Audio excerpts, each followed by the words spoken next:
তারের বউ আন্টি খুব লোভী ছিল। আমার কাছে যখন তখন জামা কাপড় টাকা পয়সা চাইত।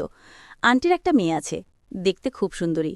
আন্টি একদিন আমার কাছে ৫,০০০ টাকা চাইল আর বলল, আমি তোমাকে এমন কিছু দেব যা কেউ দিতে পারবে না। তারপর মাত্র ৫,০০০ টাকার বিনিময়ে আন্টির ১২ বছরের মেয়েকে দিয়ে যা করেছিল তা শুনলে তোমাদের মাথা গরম হয়ে যাবে। তাহলে মূল গল্পটা বলি। কলেজে ওঠার পর আমার একজন গণিত টিচারের প্রয়োজন হয়, তবে সবাইকে বলেও সেরকম ভালো টিচারের খোঁজ পাইনি। শেষে আমাদের ক্লাসে একটা মেয়েকে ওর স্যারের ব্যাপারে কথা বলতে শুনে ওকে গিয়ে জিজ্ঞেস করলাম। জানতে পারলাম কলেজের পাশে একজন থাকেন, উনি খুবই ভালো গণিত পড়ান। মেয়েটার নাম আর ফোন নাম্বার নিলাম। পরের দিন সকালে ও দাঁড়ালো কলেজের গেটের সামনে, আমিও পৌঁছালাম। তারপর ওর সাথেই স্যারের বাড়ি গেলাম। ৩ মাস ওনার কাছে পড়তে পড়তে কিছু জিনিস আমি খুব ভালোভাবে বুঝতে পারলাম। স্যার মানুষ হিসেবে খুব যে বাজে তা নয়, চালাক চতুর তো খুবই, তবে পড়িও খুব একটা বেশি আয় করে না। গরিবের জন্য প্রায় সময় কানে আসতো নানান রকম কথা। স্যারের বইয়ের নাম তুপসী। স্যার আমাদের টিচার বলে আমরা সবাই তার বউকে আন্টি বলেই রাখতাম। এই সময়ের মধ্যে আরও একটা জিনিস আমি খুব ভালো লক্ষ্য করলাম, সেটা হলো আন্টি স্যারকে নিয়ে অনেক অভাব বোধ করেন। সে তার বউ বাচ্চা সব চাহিদা পূরণ করতে পারে না, তবে ওনাকে নিয়ে সেরকমভাবে তখন কোনো কিছুই ভাবিনি। আমার বাবার বেশ টাকা পয়সা থাকায় আমি সবসময় খুব ভালো জামা কাপড় পরে যেতাম। দামি বাইক কিনে দিয়েছিল বাবা, তাতে করে পড়তে যেতাম। তবে বাবার করা আদেশ ছিল আমি যেন বাইক নিয়ে কলেজে না যাই, আর তার সে আদেশ আমি মেনে নিয়েছি। একটা জিনিস আমি লক্ষ্য করেছিলাম যে স্যারের মেয়ের আমার প্রতি একটা আলাদা নজর ছিল। সেটা ছিল শুধুমাত্র আমার ব্যবহার করা দামি জিনিসগুলোর জন্য। এরকমভাবে ঈদের সময় এসে গেল। সবাই নতুন জামাকাপড় কেনা নিয়ে আলোচনা শুরু করলাম। যেহেতু আমাদের কলেজের প্রথম বছর, আমরা একসাথে ঈদ করার প্ল্যান করলাম। আর আমার বাইক থাকায় আমার সহপাঠীরাও খুব ইচ্ছুক আমার সাথে বাইকে করে ঘুরে বেড়াত। আমার কাছে সেটা এক নতুন ব্যাপার।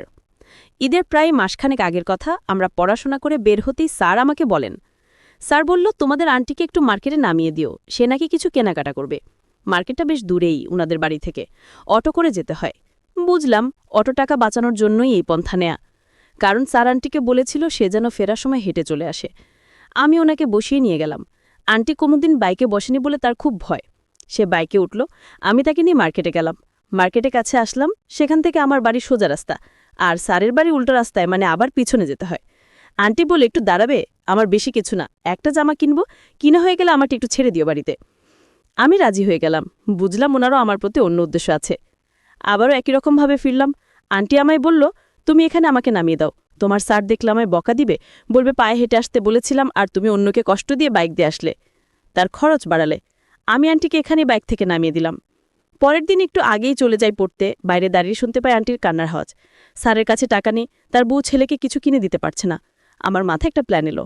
সেদিন বাড়িতে ফিরে মাকে বললাম, আমার তো নতুন অনেক জামা আছে যেগুলোর ভাঁজও ভাঙেনি, সেগুলো আমি গরিবদের দেব। মা তো শুনেই লাফিয়ে উঠল ছেলের মুখী কথা শুনে। আমি বেছে বেছে আমার ৪-৫টা না পরা দামি শার্ট আর টি শার্ট নিলাম। ক্লাস শেষ করে সবাই চলে গেল, আমি বাইরে বাজারের কাছে অপেক্ষা করতে লাগলাম, কারণ আন্টি রোজ বাজার করতে আসতো। আন্টি আসতেল আমি ব্যাগ থেকে বার করে জামাগুলো দিতে গেলাম। আন্টি কিছুতেই নেবে না। আন্টি বলল, আমি এসব কিছুতেই নিতে পারবো না, দেখো তোমার স্যার জানতে পারলে খুব রাগারাগি করবে, এই শাড়ি জামা কাপড় আমি নিতে পারবো না। আমি অনেক অনুরোধ করার পর উনি রাজি হলো। আন্টি এখন দিও না, তুমি বরং দুপুর ৩টার সময় এসো। আমি বাড়ি ফিরে মাকে বলে তার একটা পুরনো দামি শাড়িও নিলাম। শাড়িগুলো মা একদিনও পরেনি, সেগুলো গিফট পেয়েছিল, তবে মাও তো শখের শাড়ি পছন্দ করে না। আমি দুপুরে গেলাম, স্যার বাইরে গেছে কোনো কাজে, সন্ধেবেলা ফিরবে 9টায়। স্কুল শেষ হবে 4টাতে, তারপর কোচিং করে ফিরতে ফিরতে 6টা বাজবে।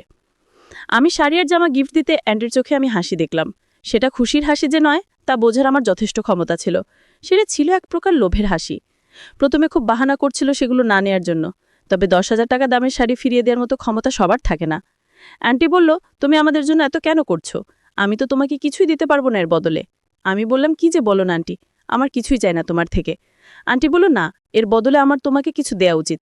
আমি বললাম, না আন্টি, আমার কিছু লাগবে না, আমার যদি কোনো সময় কিছুর প্রয়োজন হয় তাহলে আমি চেয়ে নিব।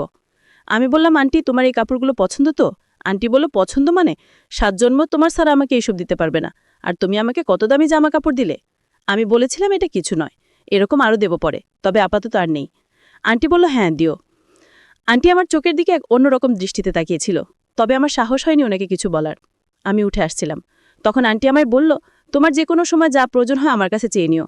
আমি বললাম, তুমি আর কি দিবে, আমি তো তোমাকে কত কিছু দিয়ে গেলাম। আন্টি বলল, আমি তোমায় এমন কিছু দিব যা কেউ দিবে না।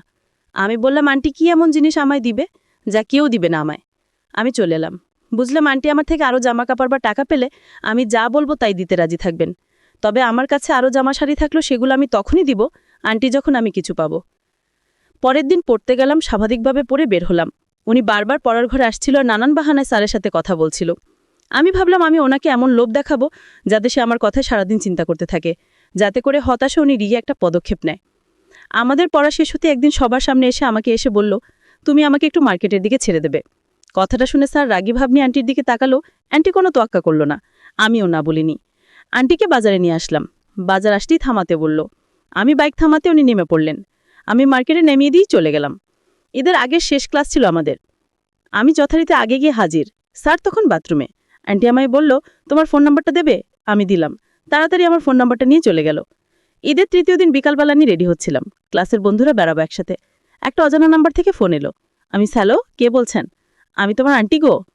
আমি বললাম, হ্যাঁ আন্টি, বলেন। আন্টি বলল, তুমি আজ আসবে এখানে? একটু দরকার ছিল। আমি ঘুরতে যাওয়ার প্ল্যান বাদ দিলাম। আমি বন্ধুদের সাথে ঘোরাঘুরি প্ল্যান বাদ দিয়ে আমি আমার বন্ধুদেরকে বুঝিয়ে বললাম, তোদের নিয়ে অন্যদিন ঘুরতে যাব, আজ আমার বাড়িতে জরুরি দরকার আছে। আমি তাদের মিথ্যা কথা বলে স্যারের বাড়ি চলে গেলাম। ঘরের ভিতর ঢুকিয়ে দেখি আন্টি আমার দেয়া দামি শাড়িটা পরে দাঁড়িয়ে আছে। আমি আন্টিকে জিজ্ঞেস করলাম, স্যার কোথায় আন্টি? আন্টি বলল, তোমার স্যার বাড়িতে নেই, আমার মেয়েকে নিয়ে বাইরে গেছে, মনে হয় কোথাও ঘুরতে গেছে। তাহলে আন্টি আপনি বাড়িতে একা?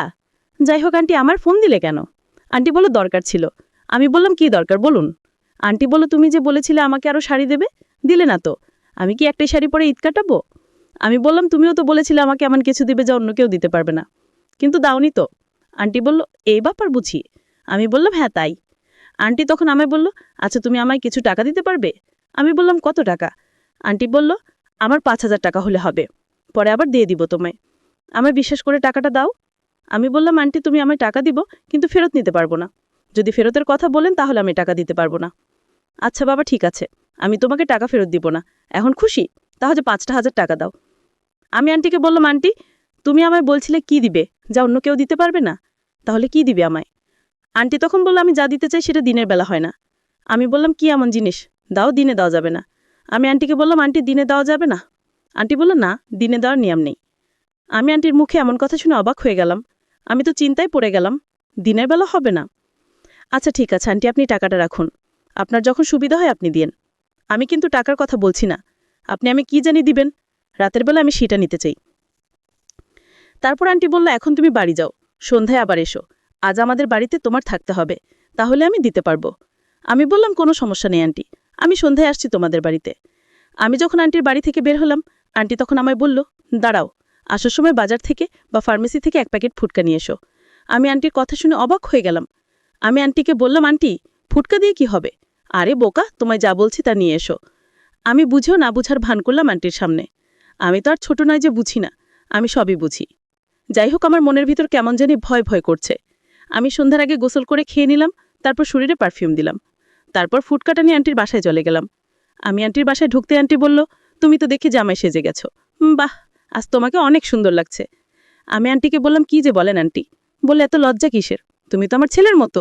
আমি আন্টির কথা শুনে ভাবলাম, কি বলে আন্টি, তাহলে আমি যা ভেবেছি তা কি মিথ্যা হতে চলেছে, নাকি আমি কিছুই বুঝতে পারি না। দেখি কি হয়, আল্লাহ ভরসা। আন্টির একটা মেয়ে আছে, খুব সুন্দরী, এইবার ইন্টার 2nd ইয়ারে পড়ে। আমি আন্টিকে বললাম, আন্টি এই নাও, তুমি ফার্মেসি থেকে আনতে বলেছিলে, নিয়ে আসলাম। আমি আন্টিকে বললাম, আন্টি কি দিবে দাও। আন্টি বলে, এত পাগল হইছ কেন, রাত পোয়াতে তো অনেক বাকি। হঠাৎ দেখলাম স্যার নিজের মেয়েকে সাজিয়ে নিয়ে আসলো। আন্টি বলল, আমার মেয়েকে তোমার সাথে বিয়ে দিতে চাই। আমি জানি তুমি মনে মনে তাকে ভালোবাসতে, আর তাই আমি তোমার মতো ভালো ছেলে খাচ্ছাড়া করতে চাই না। আজ আমি আমার মেয়েকে উপহার হিসেবে তোমাকে দিলাম, মানে তুমি রাজি থাকলে তাকে তোমার সাথে বিয়ে দেব। আমি মনে মনে যা চিন্তা করছিলাম, দর্শক বন্ধুরা তোমরা হয়তো বুঝতে পেরেছ, কিন্তু আমি যা চিন্তা করছি সব ভুল চিন্তা, সব আমার মনের ভুল ধারণা। যাই হোক, আমি আন্টির কাছেই রাজি হলাম, তাদের সম্মতিতে আমি তাকে বিয়ে করে ফেললাম। বন্ধুরা, আজকের গল্পটি কেমন লাগলো তা অবশ্যই কমেন্ট করে জানাতে ভুলবেন না। ধন্যবাদ।